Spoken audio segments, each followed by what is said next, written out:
अस्सलाम वालेकुम।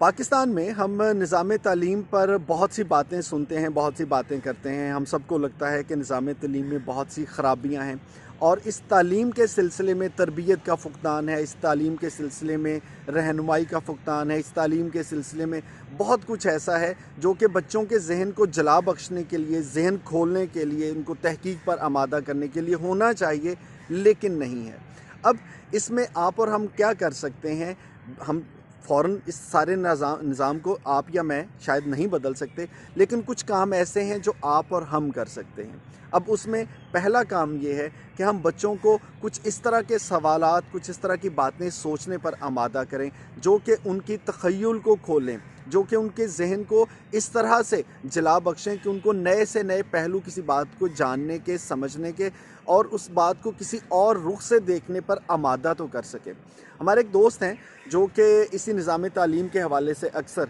हम आपस में मुशाहिदात जो हमारे होते हैं उन पे बातचीत करते रहते हैं, और मैंने उनके साथ एक वाक़या शेयर किया जो मैं आज आपके साथ भी शेयर करना चाह रहा हूँ कि किस तरह से एक छोटी सी बात बच्चों को बहुत कुछ सोचने पे मजबूर कर देती है। बुनियादी तौर पे मैं कैम्ब्रिज के स्टूडेंट्स को पढ़ाता हूँ और हमारा इंटरनेशनली टीचर्स का एक ऐसा ग्रुप है जिसमें दुनिया के तमाम ममालिक से बहुत से जो टीचर्स हैं वो इकट्ठे हैं। एक दूसरे के साथ हम कोऑर्डिनेट इसलिए भी करते हैं कि किसी को कोई नई असेसमेंट बनानी है, कोई पेपर तख्लीक करना है, कोई टेस्ट लेना है, कोई नया टॉपिक पढ़ाना है, उसके लिए कौन से रिसोर्सेज चाहिए वो शेयर होते रहते हैं।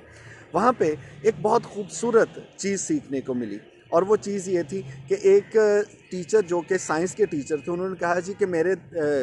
कॉलेज में 2 हफ्तों की छुट्टियां हो रही हैं और मैं बच्चों को इन 2 हफ्तों के लिए कोई प्रोजेक्ट देना चाहता हूं, तो कोई मुझे बता सकता है कि कौन सा ऐसा प्रोजेक्ट है जो उनके लिए बेहतर हो सकता है। बहुत सी डिस्कशन के बाद फिर जो एक प्रोजेक्ट उन्होंने बच्चों को दिया, क्या कमाल का प्रोजेक्ट कि कहने को वो सिर्फ एक छोटा सा सवाल, लेकिन आज मैं सोचता हूँ तो मुझे समझ आती है कि उस एक सवाल को हल करने के लिए बच्चों को कहाँ कहाँ तक सोचना पड़ेगा और उनको किस किस चीज़ का इल्म हासिल करना पड़ेगा। बात हो रही थी खलाइक तहकीक की, और अपने साइंस के स्टूडेंट्स को उन्होंने एक सवाल दिया कि अगर कोई खलानवर्द यहाँ से चाँद पर जाता है और उसकी चाँद पर मौत वाक़या हो जाती है, अब उसके जिस्म को वहाँ से वापस तो नहीं लाया जा सकता, तो बताइए कि उसके जिस्म के साथ क्या होगा। अब ये एक छोटा सा सवाल जिसके उन्होंने 50 नंबर मुख्तस किए और उस पर तालिब इल्मों को कहा कि आपने तहकीक करनी है और इसका जवाब ढूंढ के लाना है। और मैं सोच रहा था कि इसके लिए उन तालिब इल्मों को कितनी रिसर्च है जो करनी पड़ेगी। इसमें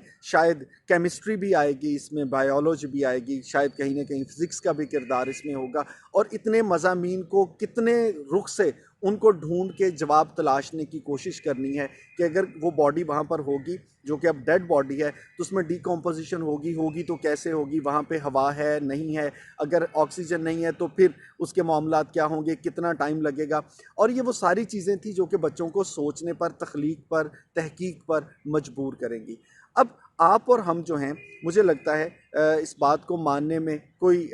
आर नहीं होनी चाहिए कि हमारे यहाँ इस तरह के सवालात और इस तरह की तख्लीक और इस तरह की तहकीक और इस तरह के कामों के लिए शायद हमने कभी सोचा नहीं है। और हम आज भी बच्चों को जब होमवर्क देते हैं तो वही तरीका होता है कि लगे बंधे सवाल हैं, 4 सवाल दे दिए, आप इसको नोटबुक से कॉपी करके ले आएँ, आप इसको मेमोराइज़ करें, रट्टा लगाएं, याद करके ले आएँ। और